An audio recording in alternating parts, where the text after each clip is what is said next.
Brits have asked me a lot of questions since I moved to America. Some of them we could say are a little bit daft, but a good saying from my old job is that there's no such thing as a stupid question. So, we're going to get straight into it today with three questions I get asked quite frequently. Number one, now, us Brits are notoriously known for moaning about the weather, or even just discussing it more than we need to. And it's not just the cold and the rain. If we have a hot day, you can guarantee that everybody you see the following week will bring up the amazing hot day that we just had. We're having this time of year, don't you think? Oh, yeah. Speaking of weather. So it's no surprise that now I live in America. Common question I often get asked is how's the weather? Is it still really hot? So where I live, we have all the seasons, but really have them. It's really hot in the summer and really cold in the winter. Then you have Alaska, which held the lowest temperature in US history in 1971. And then there's Death Valley in California that holds the record for the highest temperature ever recorded in 1913. So, to answer the question, no, it's not always hot in America, far from it, but parts of it are hotter than the UK. The USA actually has all five primary climate types: tropical, dry, temperate, continental, and polar. Now, you probably knew this one was coming. Aren't you scared that everybody has? Guns! Guns kill! Now, before moving here, I did, of course, check the area and check for gun crime rates because moving here from the UK, you are entering the unknown. You see the TV programs, you see the news, and it is daunting thinking that you're moving somewhere where you're told everybody has a gun. But that's not entirely true. Not everybody has a gun.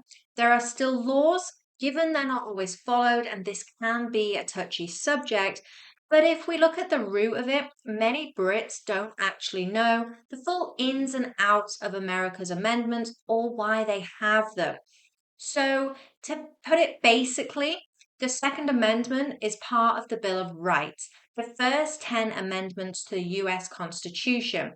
And it says, a well regulated militia being necessary to the security of a free state, the right of the people to keep and bear arms shall not be infringed. In modern terms, this means Americans have a constitutional right to own and carry firearms.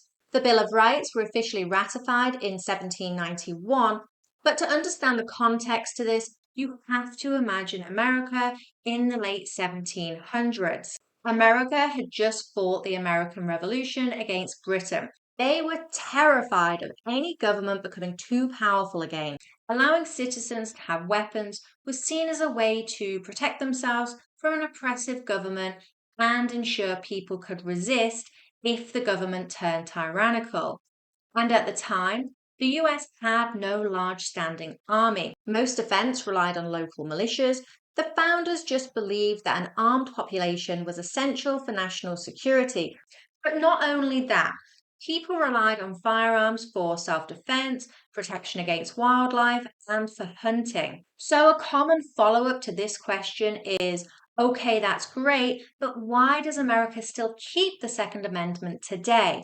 And the answer is well, partly because it's written into the Constitution, and changing that is incredibly difficult.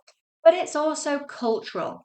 Guns became tied to ideas of independence, self defense, and the whole frontier identity of early America.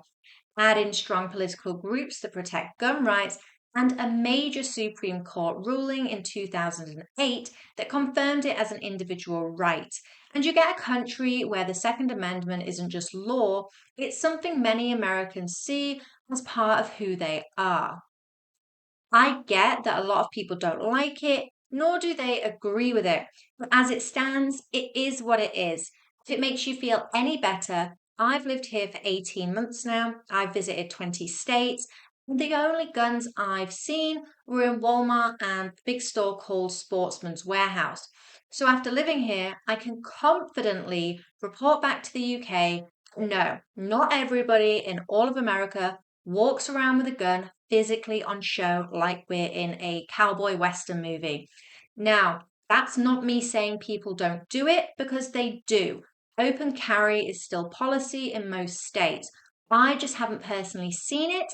And there are some major retailers like Costco that are actually banning firearms on their property. Now, finally, I know I said there's no such thing as a stupid question, but Isn't it really hard to be healthy in America? What? And I'm not talking about regulations. I know the FDA works differently to the UK and EU. The question is regarding food culture. For the country that gave birth to the hamburger, is infamous for huge portions, and is home to countless fast food chains, it can be hard to convince unfamiliar Brits that you can eat healthily here without spending a fortune. Yes, the American diet shifted after World War II. Processed foods, convenience meals, and sugar heavy products exploded through the 1970s and 80s, contributing to the obesity rates America became known for. But here's the reality: you can get anything you want in the US. And even though America has a reputation for unhealthy eating, there's a definite generational shift towards clean, whole food eating. Fresh veg, fruit, lean proteins, whole grains, and fewer ultra processed ingredients.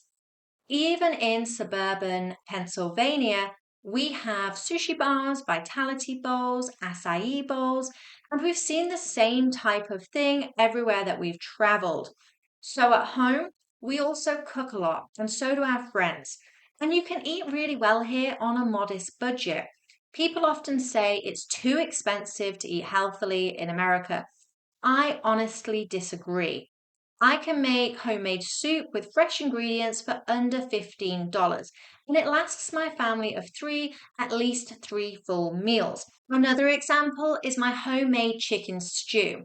That costs me around $20 and gives us four meals, which works out to be 12 portions. Yes, one of us is technically a half person, but I still wouldn't say that that's expensive. So, my take on this is that you can be healthy in America in the sense that you can choose not to eat at the fast food chains and choose not to pick up the processed foods. But if you disagree with me, let me know in the comments. Also, let me know things you've heard about America that you disagree with. But like I said, let me know if you disagree with me. This is, after all, my take on things. Nothing is absolute, especially when it comes to opinions. But thank you for watching. Thank you to my channel members, and I will see you in the next one.